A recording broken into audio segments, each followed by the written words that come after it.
listeners. This is a mini series we're going to put together. It's kind of like Star Wars story, but it's simple, passive, casual story. This is my fiance here, Nicole. Many of you guys have heard her stumbling around in the background on some of the podcasts. But we recently got engaged, and now I'm going to go sell our house because she's got a lot of equity tied up in this thing. And we'll do another episode in the future where we dig into the numbers, why it makes no sense to hold on to the property as a rental here in Hawaii, a primary market. But this is a mini series. We'll kind of go through the whole transaction. Many of you guys don't realize that I'm not a licensed agent, nor do I really want to be. I like looking for deals, but that's where I got my buddy Dean, who also is an agent, to look for his own deals. So I told him, hey, just help us out on this. And then we're going to kind of film the going through the process together. And you there, Dean? Yep, I'm here. Thanks, Lane. Appreciate the opportunity to go through this. Yes, yeah. So let's run through some of this stuff. I think the beginning part will be a lot quicker, right? But let's kind of get down to kind of taking us through the transaction, and Nicole here can ask her questions. And it's been a while since I bought a house to live in or to sell. Oh, so here sounds good. Well, I'll start with my listing consultation presentation that I'll provide with you guys. So, like you said, I'll kind of fly through the beginning parts, and you guys can catch up on the material later. And I'll try to focus on the key elements of this beginning process of the listing and sales process. Like I think as we discussed, Lane, pretty much the only thing you had mentioned to me is like, oh, hey, Dean, you think you could list our place for us? And I was like, okay, sure. So basically after that point, I started doing my research to prepare for this initial consultation, and I guess we'll start on our way. So here's your place, yeah, Nicole. I think you're on title, and Lane, you're there too. So we're talking about 909 Ala Nanala Street, and so that's me. I'm gonna fly through this again. This is support team over at my brokerage. Here's the steps for real high level to selling your home. Again, I'll let you guys go through this at your own time, and I'm going to be focusing on mostly steps 1 and 2. And as you mentioned, Lane, I think we're going to be recording through this process of selling your folks' home. So yeah, I think the next episode we'll do is, I mean, you can probably sit the next one out. Is like I'll kind of go through some spreadsheets and like explain why the heck we wouldn't want to like hold on to this thing as a rental, why it's a bad idea, so I don't have to answer that question like for the 50 gazillion time. I mean, you get it. I do. Right?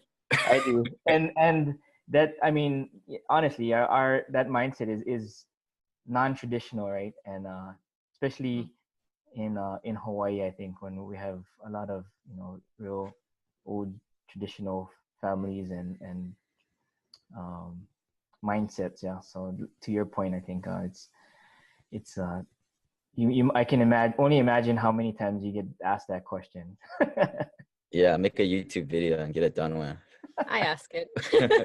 But it'd be good to hear exactly why, the reasons for those, because since you said it goes against everything that we were raised and brought up to be. So hearing exactly the reasons why you want to do this process is going to make it much easier for people to adapt to that mindset.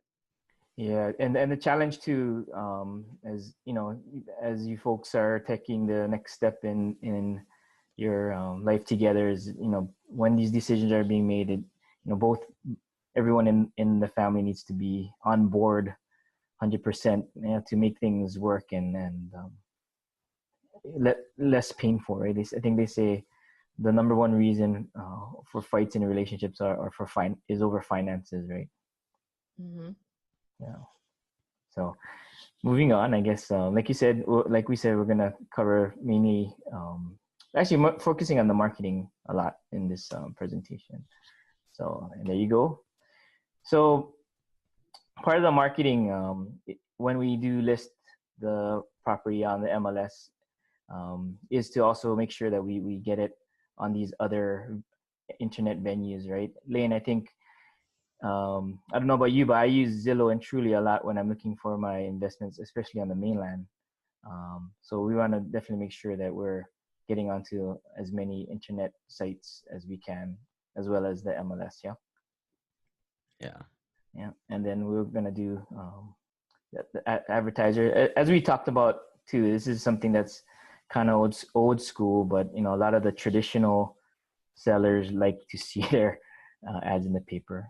We're going to always go with professional photography. I always feel that, you know, I take my trades very seriously. So I will also want to get professional photography done for the purposes of accentuating, especially the staging that we're going to use. Yeah. And that's the thing. We gotta wait till we move out. So we gotta kind of delay that, I think, Okay. till probably after January. Okay. So We you're just, gonna. I mean, that's why we're moving, because we got so much junk here. Yeah. Oh, okay. So you plan to move out Yeah. before? Okay. So And do you think staging is important, like for the photography, or is that something that you need to do? I think it's important. That's a good question too, because in the last, I don't know how many years, we've been in such a strong sellers market that pretty much anything will just sell so quickly that like a lot of people will not take the time to do proper staging. But further along the slides, I'll show you I guess what the market's kind of doing right now, is because it's definitely shifting. It's been shifting for a while. And then also kind of related to your question, the comps that I've pulled for your Lakeside West, the kind of action that the previous sales have had, and why even more so I think staging would be is important. But the staging and photography, that comes out of like your budget, yeah. Like Yeah, it doesn't. yeah. All right, we'll do whatever you want, man. Yeah. So yeah, that's professional staging. I'm gonna also do. Because I was gonna say, if we gotta pay for it, I'm like, well, just go pick another picture from the other guys. They're all the same. Yeah. No, I mean, I think it's important, and oh my goodness, I think it's important. So, and yeah, and that's something that is not in. It's I eat in my cost. Yeah. Nice. Okay. So now we're talking about we also do flyers, kind of the traditional things. I'll do postcard mailings that go out. Some examples of what I've sent out. Professional staging. Again, we wanted to show it in the best possible light, right? And we want to make it feel like a home. And especially if you folks are going to be moving out, I think it's a good idea. I mean, don't get me wrong. I've also listed houses that we had real minimal staging in, and a lot of it is based on the situation. Sometimes time is of the essence. It every situation is different. So yeah, I mean, you can correct me if I'm like thinking this the wrong way, but like bigger houses, like $500,000 and up, for sure, stage it, right? But like, so this one, our condo is like in the $300,000 and below price range in that area, so like, I don't know how much it costs to stage, but what are you thinking for like the lower end stuff like this? well, that's another thing too, is we can do more like accent pieces where you're not bringing in super large pieces of furniture. A lot of times if you stage and you have it more open and less furniture, it makes the space look a lot bigger, especially for these smaller units. You're talking about 552 square feet for a 1 bedroom 1 bath. There's not a lot to play with, right? So um, keeping it with less big furniture gives the potential buyers the more of a vision to see what they could put, maybe they have their old furniture that they want to bring in and where they could put it, versus if you had a big flat screen TV here and a big three sectional couch in this corner, it's a little bit harder for them to envision things. So like for a smaller place, to your point, then it might be more like accent pieces. Maybe corner would have like a small little uh, end table with a plant on it, with like the one you see in the top right, that kind of stuff. More accent pieces, like I like to call them. Okay. Let's see. Okay, now this section is a lot about pricing your home because, as we know, that's very important, right? So these next few slides are very um, poignant from that standpoint. Always trying to price our properties competitively, right, and within the market. And we're on the term always want to price it in the market. When we're talking about value, it's the value of the properties is determined by the buyer and what they're willing to pay, right? And also what the seller is willing to accept and the meeting of the minds.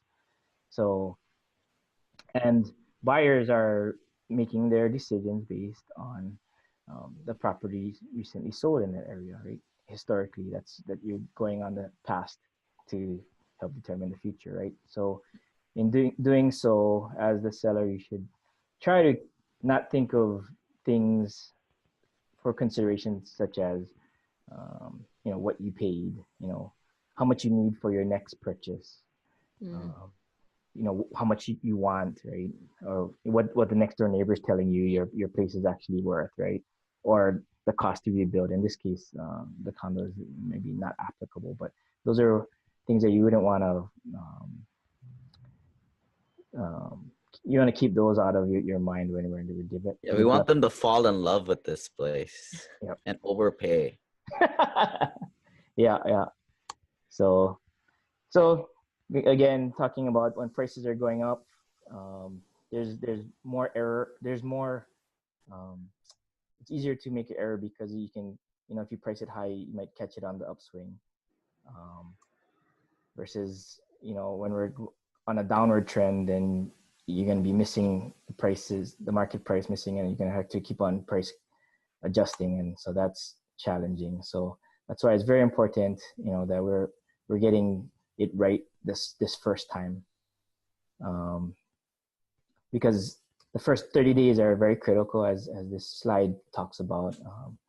And at the beginning, that's when all the interest starts coming, right? When you see a new listing pop up, then that's when you're looking, right? And you're going to the first open. A lot of times, I get it a lot where when there's a listing that's been on, especially in this historic seller's market for so long, that potential buyers question listing that's been on the market for over a month, and they're like, "Oh, what do you think's wrong with this property?" And it's like a 40, 50-year-old guy who's still single. Yeah. Kind of wonder. No, I mean, yeah, because they're thinking, "Oh, it should have got snatched up," and yeah. So That's not funny though. That's kind of sad. But this is what we talk about like every month, right? For the past year, like if you guys haven't like checked out the Hawaii Real Estate News Now monthly segment we do, I mean, we talk about days on market and average months of inventory, and this is kind of like exactly what we're talking about here in real life. Yeah, that's a good segue because I think my next slide is about the Honolulu Board of Realtors came out with November stats today, actually, and knowing what the market is doing is important as sellers, because you folks are going to be the one making the final decision on the list price, right? So just real quick, I mean, we see the prices, again, this is median prices over November prior year. Prices have gone up slightly for both single family and condos. However, you see the slowdown, right, with closed sales, and days on closed sales going down and days on market going up. So you can see the slowdown in terms of transactions, but the prices haven't been following that. So that's kind of interesting. Well, a lot of it's tied into like our lack of inventory too, especially in the the lower priced inventory. So that's something to keep in mind. What I did was, after you had given me a call, Lane, is I pulled the recent, I pulled the comps. Yeah, this is what is in active, in escrow and sold within the last year of from today, or from yesterday actually. So this data is a day old, and what I did was, I contacted the the the agents for these various properties. So actually, the first unit, 1201, I think that one is no longer active. They went into escrow today, I believe, or yesterday. Well, they were on the market a long time, because I remember we went and visited that like 2 months ago or 3 months Oh, you ago. guys saw that one? Yeah. Oh, We went to cool. go visit it. Yeah, not It that was long kind ago. of bust up. Oh yeah, it's Yeah. it's kind of bust up. Yeah. They were yeah. selling it as is because the owner went into a care home, and I think Oh, he needed to use the money to help pay for the care home. So it had a lot of um, repairs that needed to be done. The cabinets were very dingy and older, had a lot of rails in the bathroom and the bedroom, so that could be helping. that was So 1201. That wasn't 1203. it could have been. It was one of the. I think it's 1203. Yeah, because Yeah. I think the 1201, when I spoke to the agent, that one Oh, was was renovated. okay, maybe Yeah, 1203. 1203. Because we're oh 03. Okay. Yeah, and the agent for 1203 was, yeah, she said that it wasn't in really good condition. Yeah.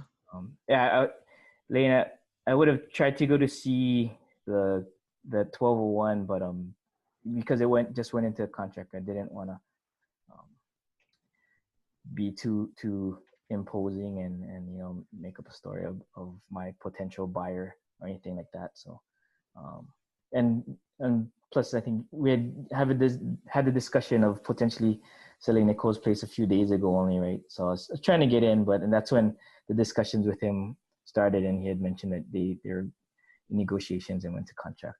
So Oh, I see. So yeah. so we're somewhere between the 1203 and 1201. So like 281 and 290 then. Well, no, well, okay. So I haven't seen your place with that disclaimer too, right? So that's one thing.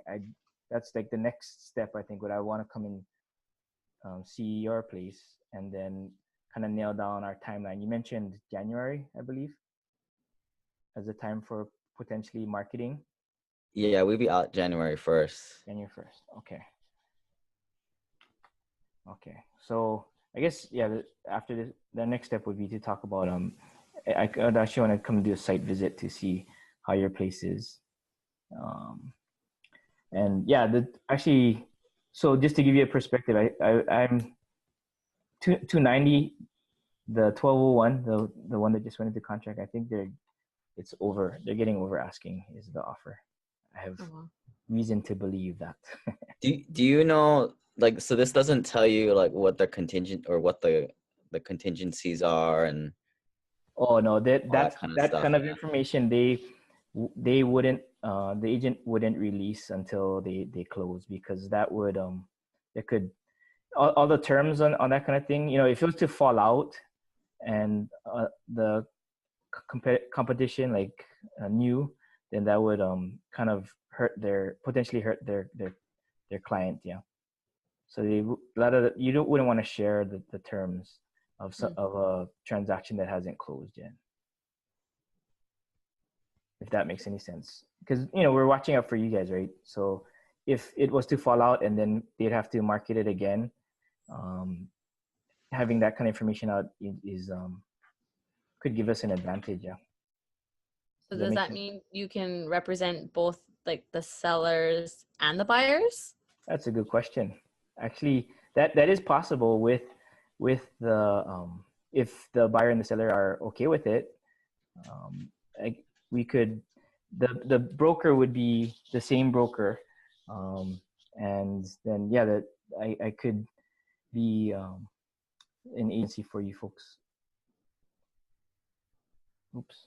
But both parties have to be in agreement with that. Yes, both parties have to be in agreement because, I mean, that's the whole point of my job as your agent, right? Is I'm watching out for you.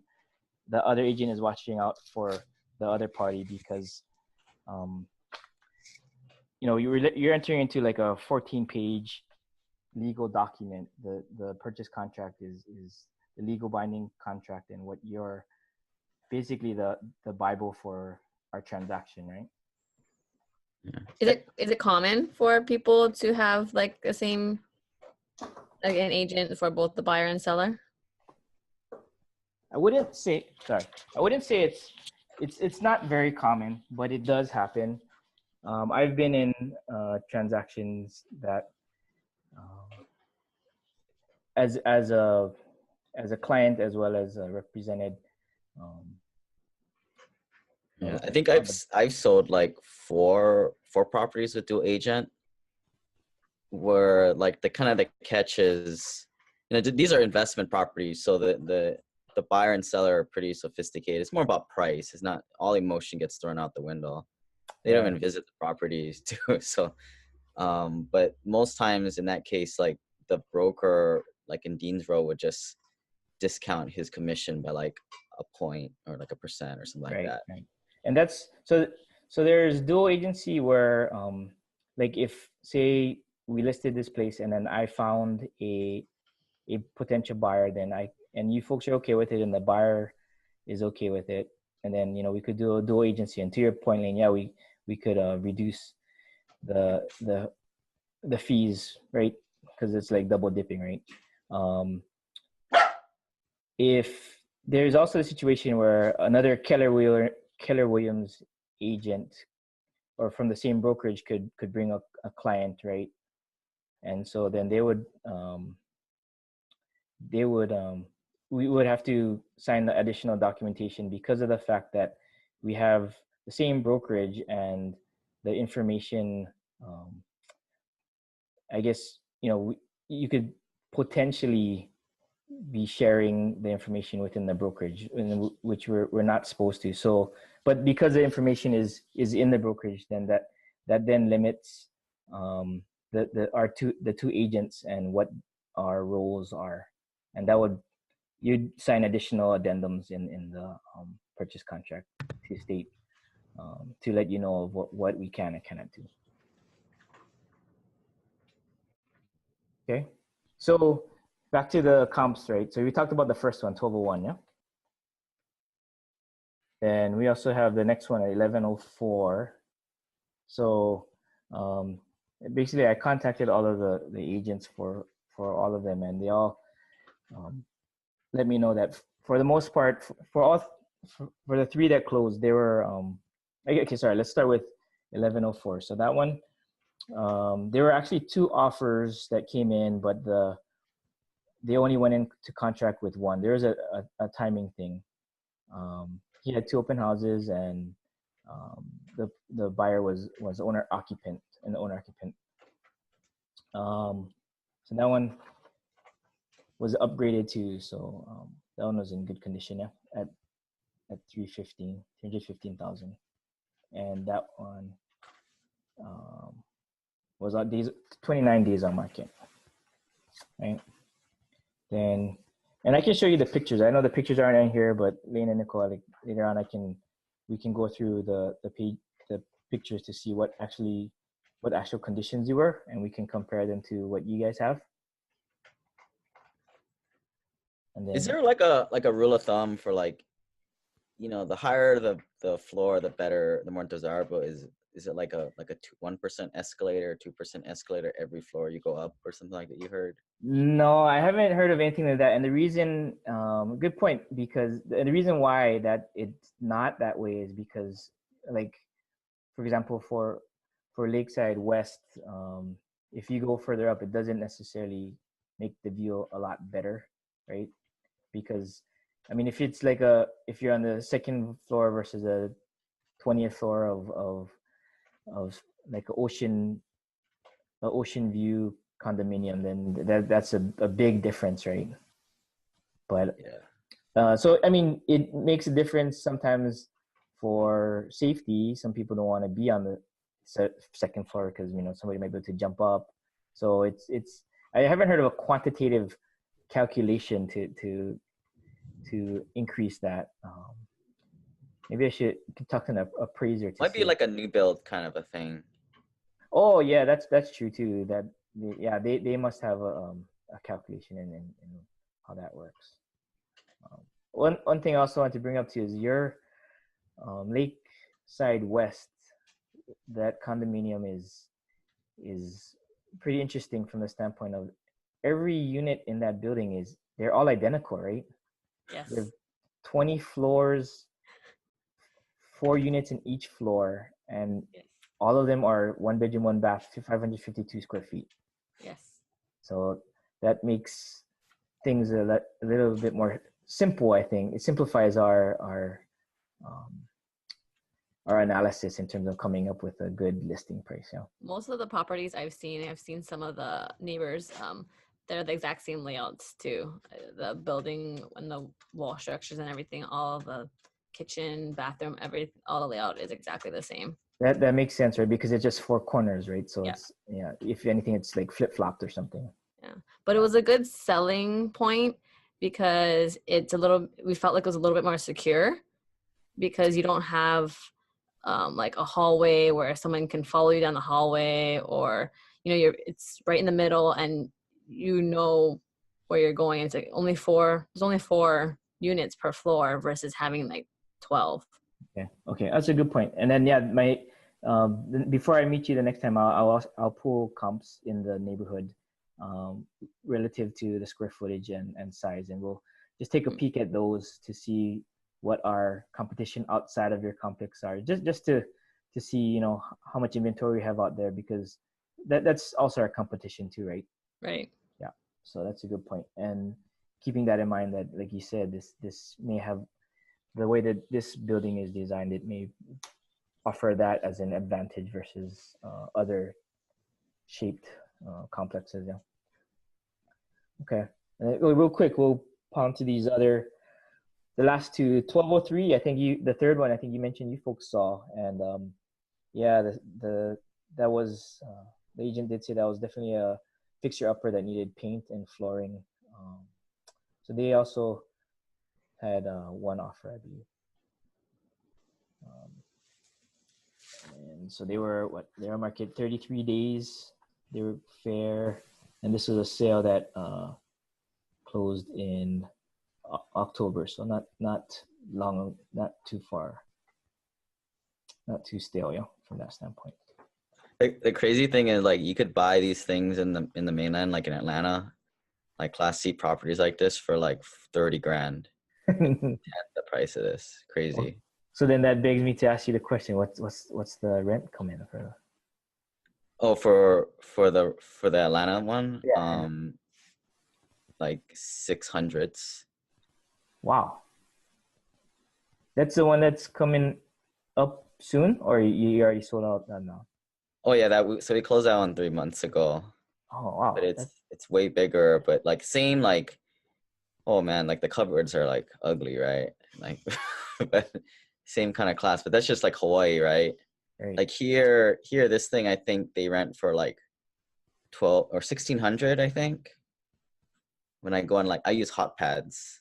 Oh, okay. For 1 bedrooms? Yeah, for this, like, if we were to rent this out, it'd go for like 1600, and it's like 10 times the price of the Atlanta properties. But the Atlanta property is like 30 grand per price per unit, and it's renting for like 600. Just crazy. Okay, and then so the last property, or the oldest sale this year, was this unit 1401, and this one sold at 299, and this one closed in June of this year, so a little bit older, and during the peak of the seasonality wise. Yeah, so the days on market were 40 days. Agent said it was in decent shape, but he also mentioned that it was sold to a VA buyer, which was kind of interesting. I think Lane, you and I believe we talked about it in one of our recent shows relating to um, that being a sign of the market. Did we talk about that, VA and FHA loans? Yeah, they're not as strong buyers, right? But you got to go with. Yeah, yeah. So I mean, yeah, they're awesome products for the buyer, but it does offer some challenges on the seller side because, like you said, they may not be as strong because a lot of times they offer a lower down payment. Um, then when it comes to underwriting, I understand it's relatively strict, and then also when it comes to there could be some conservancy in terms of the appraisal. Yeah. So Why does that affect the sellers? because if you want a larger down payment when you're looking at the potential purchasers, because it's a stronger offer. Typically, it's a sign that there's stronger the buyer's in a stronger financial situation to close in the end.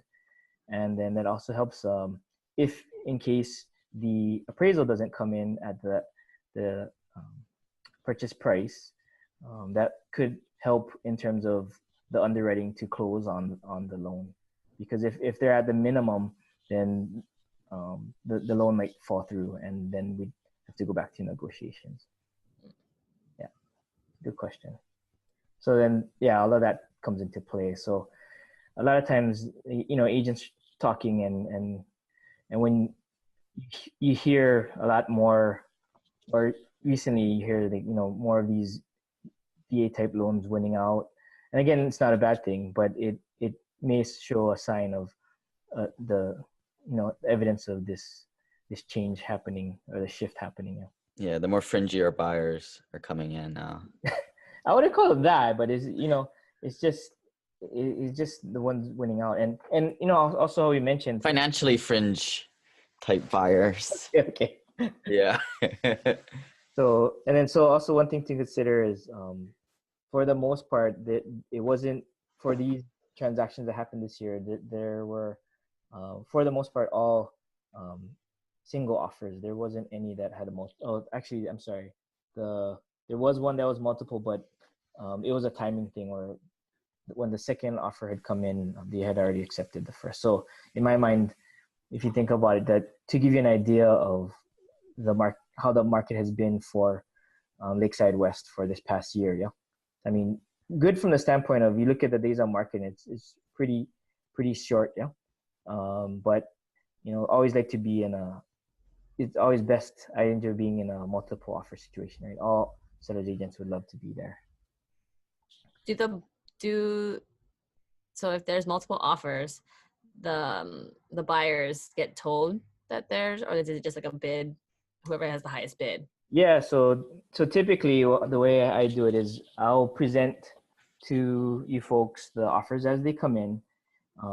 However, if I do find out that we're going to be in a multiple offer situation, then I'll let the agents know, and I'll also let you folks know how you want to be presented it. And if you guys agree, then maybe we would say we have the open house on a Sunday, and I have two interested agents that come through, and they tell me that they intend to put an offer. So I'll give them time and say, okay, well, I'll give you to say maybe Tuesday at noon or something, and I'll say I'll present it to you folks in the evening. Yeah, and then I'll kind of, if we go back and forth with a negotiation, what I'll do as a buyer is kind of drag my feet a little bit before I get that signed purchase and signed agreement, just in case somebody comes in with another offer. Well, I mean, that's true from the standpoint of, until you have a signed purchase contract, then Yeah, I know the broker doesn't like that, but that's what I'm gonna do. Okay, we'll have that discussion We'll have that discussion when it comes. Yeah, for me, a lot of it is relationships. So I try to be up and up with my counterparts. So if I'm gonna tell them, okay, this is the deal, then I try to stick to it. So yeah, Yeah, that's not me, man. It's just a one-off transaction. We're getting out of this thing. But I understand.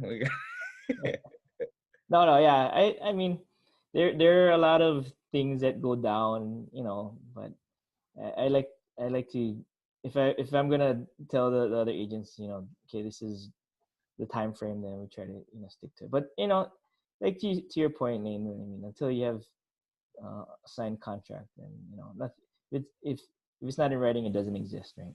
Right. Okay, so Money talks and something else walks. okay, You walk. I put down some frequently asked questions, and I know you guys might have, sure you have a bunch, but these a few things that I listed down. Did you guys want to go through questions first? You want me to go through these or? Yeah, why don't you go to these first Okay. and then. So yeah, a question that's always asked is, do we need to move out before we sell our place? And the answer is no. Ideally, it's easier for everyone, but that is not necessary. I've had clients who stayed, and it's just a matter of, okay, we'll do our decluttering, and every day, if they're in agreement to have potential showings on a day's notice, or that day, then I would ask them to make it presentable. Yeah, it's just you're decreasing your chance of getting that really emotional buyer that falls in love with it, right? And then. Well, yeah, I mean, possibly, but the thing is, we've done pretty good jobs in terms of decluttering the place, where I've had. So I mean, you that's come in here and you do the Marie Kondo for them, or Say that again. Say that again.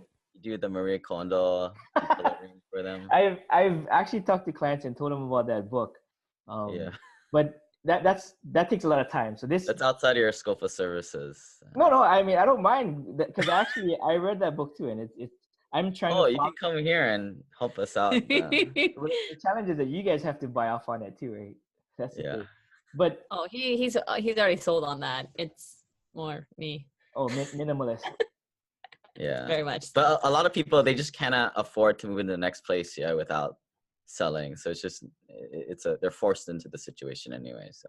Oh, sometimes. So you see, that's actually another question that this past, like a few months ago, I just helped a client who thought that exact same thing, but because of they ended up using their HELOC in their existing home, as well as funds from their 401ks, and they're actually be able to buy another place first, and then we were able to sell soon after. So I think that one was maybe 45-day lag. Yeah. But anyway, back to do if you need to move to sell question. The main thing, it depends on, I guess, how your lifestyle is, and if some people, like I had one client get a I didn't have that. They chose to get a self storage area for a short term, so they were able to declutter and move everything out.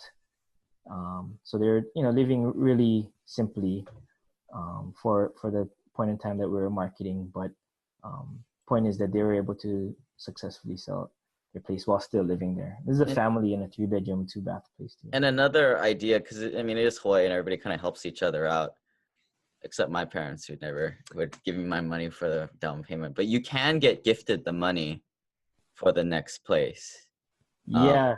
You guys check out the last podcast I did with Graham, episode 136. So I think it's simplepassivecashflow.com/EP136, but we kind of talk about that kind of stuff. So it is a possibility. Yeah. I think there's just a few things that the lender might need to get right in terms of a letter, the gifting letter from. I don't know if it's for owner occupied. I think it's fair game, but like non-owner occupied stuff, like your out of state rentals. We still needed a gift letter. Oh, okay. We still needed a gift letter. It might be it's getting more lax. I'll put it that way. Oh yeah, I've heard that too. Or you may not need a gift letter anymore. It changes every quarter. Yeah, it's getting more lax. But please consult with your your lender or broker, right? For that. Yeah. Always go after referral. Yeah. So another question I always get is, what about repairs? What should I do? What kind of repairs should we do to prepare for the sale?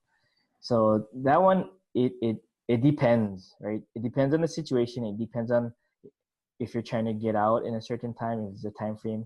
It depends if you have the funds to do the repairs. And from my standpoint, I would. It doesn't make sense if you're gonna put in 20K just to get 20K back in terms of the sale price. You know what I mean? Yeah. So at It what point? At what point do you make that call? Like, is there a certain margin? Like, how do you know where is the break off point to where you should fix it, or should you just eat the cost when you sell?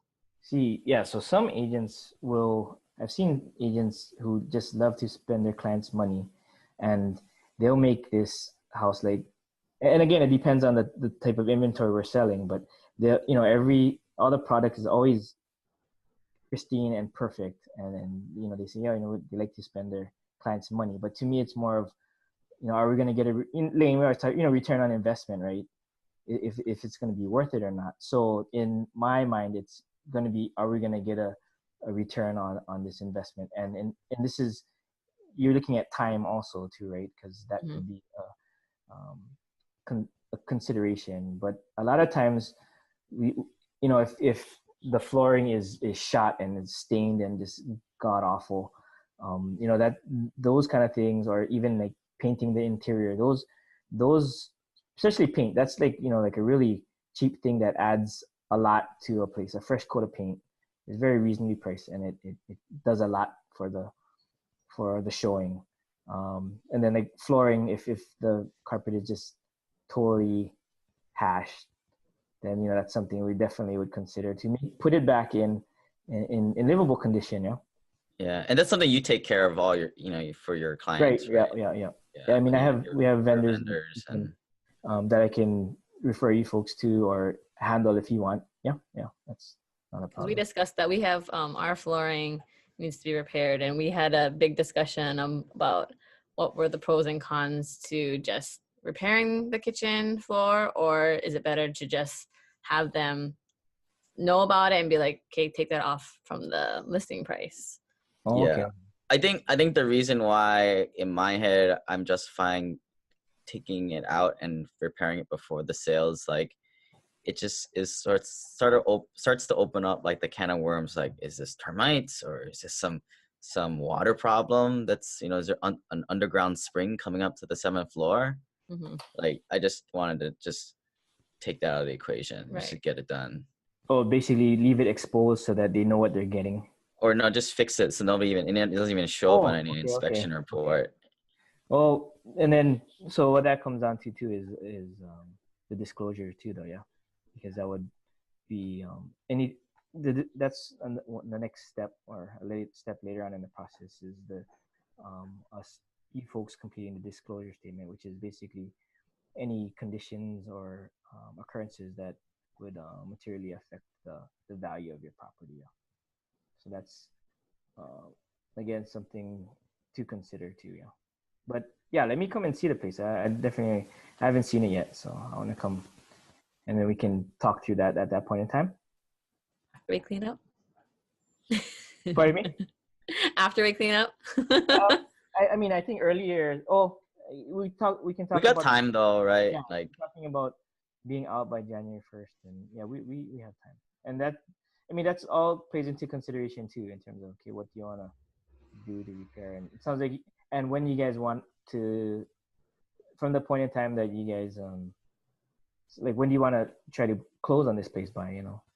Yeah, and that was my other thinking, right? Like I delayed the move-in date for the next place till January, because now would be the absolutely worst time to put this thing on the market. Yeah, that's a good point. Even in January, it's kind of hard, yeah. Or I don't know how Hawaii is, but yeah, I mean, it is seasonal. I mean, there's a seasonality aspect, but that's a challenging question, because it's a hit or miss thing, and this is a smaller unit in Salt Lake that it's probably not going to attract a family who's going to be moving during the summer because they want their kid at Honolulu High School. So there's I think those types of like the single family homes, the bigger ones, have a lot more seasonality because it's those families that are waiting for the spring and the summer to make the big move, right? So I'm thinking that the type of purchaser for this type of inventory might not be as affected by the seasons. That makes sense. So yeah. Let's see. So yeah, that question is it depends. Yeah, for the repairs. So for like the repairs, like if we want to do paint, some handyman work here, if we rack up a few $1,000s of repairs, do we pay that now or do we pay it at close? We would pay that at now because the vendors typically like to have their payment after the work is performed, yeah. And at close, I mean, yeah, it's not like the termite inspection and stuff like that where they're gonna wait for the close. Yeah, the typically vendors don't operate on the closing cycle. The ones that I deal with here anyway. Have you seen different anything, Lane, on the mainland? Well, on a couple of deals I did. Again, these are investment properties. I kind of just borrowed the money from my broker. So oh, somebody's setting me up for this one, huh? yeah, I was just kind of seeing if I could slip that in there. So apparently you're not interested in loaning us any money. So yeah, we can talk about the terms. But you know what? I have really reasonable vendors, especially for smaller jobs like painting inside and cleaning that are very reasonable. So I don't think it'll put a dent in your checking account. I mean, yeah, and you want us to work directly with them too, right? Because like I think some brokers they'll not supposed to do this, but they'll have like kickbacks, yeah, with the vendors. Oh, really? No, I mean referral. I'm fine with I mean I can coordinate Oh no, like someone in your position would send them to this guy, right? And would charge the homeowner trying to sell who doesn't even know anything about getting multiple bids, etc. And that would just be another like conflict. Conflict of interest, yeah. Well, put it this way, I had my one vendor do what did he do? He did a professional cleaning and a professional shampoo for one of my clients a few months ago actually, and I had him send me the bill to review first, and then when I saw it, I actually asked him if he could adjust it because it looked high to me. So I asked him if he could, being that we've done a lot of, I referred him to work a lot of work in the past. I told him, yeah, hey man, if he could do something, and it wasn't necessarily like exorbitant, but I felt that he should cut us a deal. So I don't know how you say it, but I look at my client spending this money as like it's my money kind of thing. So I'm trying to watch out for you guys, That's a good thing. Thank you. Thanks for looking out. Okay, and then the third question that gets asked is about the assessed value being different from the market price, or even from the the Zillow's estimate. So I have to point out to clients that the assessed value, that the purpose of that is for the city to tax us, right? So it's a real property tax. So that the way that has theoretically no bearing on the market price. But I know where that question comes from because even me as a seller or a buyer, I like to look at that price too.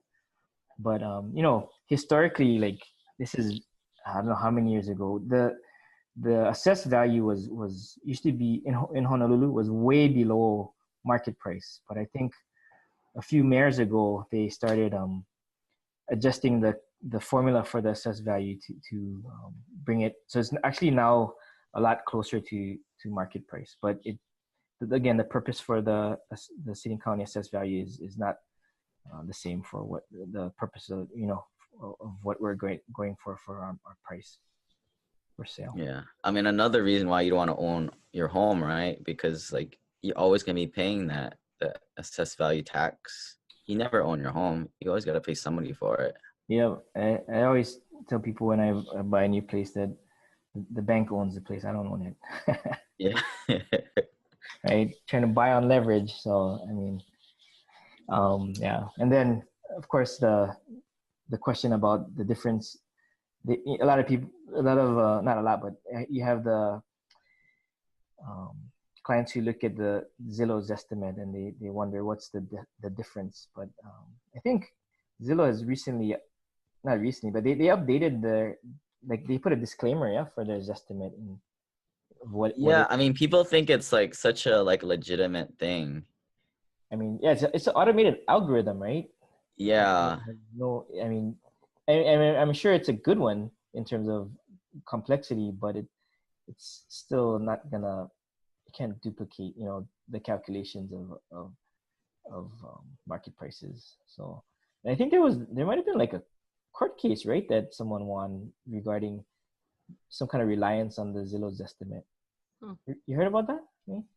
Probably. I mean, I think it was a couple years ago where there was a lawsuit, and then I think that's might have been what have made Zillow put that disclaimer regarding the what the estimate should be used or shouldn't use before. Yeah, because I think people have JV agreements or they're making deals, right? And then they would to come up with a market value, right?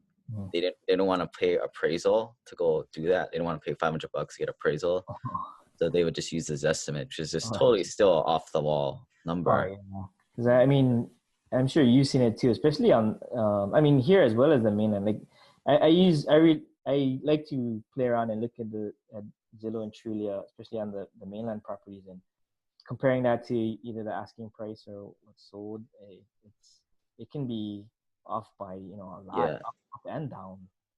Yeah, I mean the mainland is a lot more fragmented, I think, than Hawaii. I think its estimates here are plus or minus 10-15%, or something like that. That's true, because the mainland, like, you could differ. You go one block down the street and it's a totally different market, right? Right. Right. So, Cool. any questions you folks have? No, I think that was it. Is that what you normally take people through in the first meeting then? Yeah, it depends on the client and how much not hand holding, but what they would want to discuss. Yeah, and so it could be at this level, or we could be talking to their entire process. It depends on I tailor it to the client and the situation. So. Yeah, most times in person, I bet. Yeah, honestly, this is my first consultation over the computer. It's kind of cool, actually. Yeah, it's a lot easier. Yeah, you don't have to wear pants. You see? Shoot. No. But yeah, so this is the first episode of this little mini series we're doing here. Next episode we'll go through the numbers.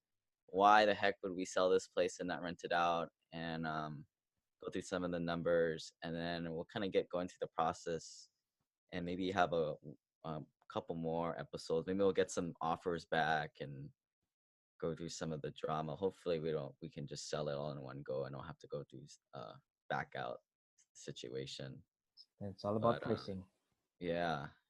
But yeah, what's your guess on how much this thing is gonna go? Let's put in our bets here. Oh geez, put me on the spot. What? Hey, I didn't even see your place yet, and I didn't see the. Trust me, it's a little bit better than that 1203. Yeah. 1203. Okay, but then again, yeah, I heard 1203 was really bad. I'll go first. I think it's gonna go for 300 or no 299, and it's gonna be like all cash. Because someone is crazy enough out there to just because they don't want any debt. You watch. Shoot. I was gonna say 305 financed is what I was gonna say. Okay, well, 290. Someone with a 299 will come around full cash, and we'll probably go with that offer. Let's make a deal. Yeah. You want to take a gamble? 306. 306. Financed or cash? Finance. Financed. Okay. Sounds How much good. percent down though? Are you gonna be a new home buyer with 5% down?